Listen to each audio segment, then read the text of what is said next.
गाव तिथे शिवसेना, घर तिथे शिवसैनिक आणि शिवसेना प्रमुख माननीय बाळासाहेब ठाकरे यांचे विचार 80% समाजकारण, 20% राजकारण आणि म्हणून या 80% समाजकारणामध्ये दवाखान्याचे काम, तहसील मधले काम, पंचायत समितीचे काम किंवा सामान्य जनता ज्या ठिकाणी त्यांची अडवणूक होती ते काम करण्याचा प्रामाणिकपणाने मी त्या ठिकाणी प्रयत्न केला.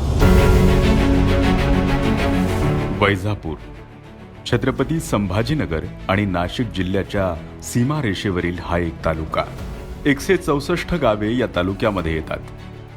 आतापर्यंत विकासाच्या दृष्टीने दुर्लक्षित असलेल्या या तालुक्याला माननीय मुख्यमंत्री एकनाथजी शिंदे यांनी विशेष प्राधान्य दिलेले दिसून येते. या तालुक्याचा विकास हा मागील 2 वर्षात विविध क्षेत्रात होत असून यामध्ये सरकारी वास्तूंचे काम सुद्धा जोरावर आहे. 3 मजली तहसील कार्यालयाचे काम आता शेवटच्या टप्प्यात आले असून पोलीस लाईनचे देखील काम होण्यात आले आहे. नागरिकांची कुठेही गैरसोय होऊ नये म्हणून ग्रामीण भागात प्राथमिक आरोग्य केंद्र देखील उभारण्यात आले आहे. रुग्णांना सेवा त्वरित मिळावी आणि वेळेअभावी कोणाचेच प्राण धोक्यात जाऊ नये याकरिता आमदार रमेश बोरनारे यांनी शिवसेना ॲम्ब्युलन्स देखील सुरू केली आहे. आध्यात्मिक क्षेत्रात देखील आमदार बोरनारे यांनी मोठ्या प्रमाणात काम केलेलं दिसून येते. शिऊर पंचक्रोशीतील प्रतिपंढरी येथे एक सभागृह उभं करण्यात आलं. त्याचप्रमाणे संत तुकाराम महाराज मंदिरात देखील भव्य असे सभागृह आमदार रमेश बोरनारे यांनी उभे केले आहे.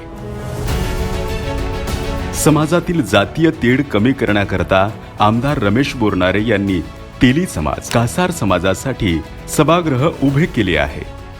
तसेच माळी समाजाच्या पडीक मंदिराचा जीर्णोद्धार देखील करण्यात आला आहे. वैजापूर येथील मुस्लिम समाजासाठी शादीखाना, नवगाजी बाबा दर्गा व तेथील कामं केली आहेत. मदरसा सभागृह सुद्धा या ठिकाणी बनवण्यात आले आहे. त्याचप्रमाणे आंबेडकर नगर येथे बुद्ध विहार बनवण्याचं काम सुद्धा सुरू झालं आहे. आमदार रमेश बोरनारे यांनी रामराव नाना पाटील नाट्यगृहाचे काम देखील सुरू केले असून लवकरच वैजापूर येथे नाट्यगृह देखील सुरू करण्यात येईल.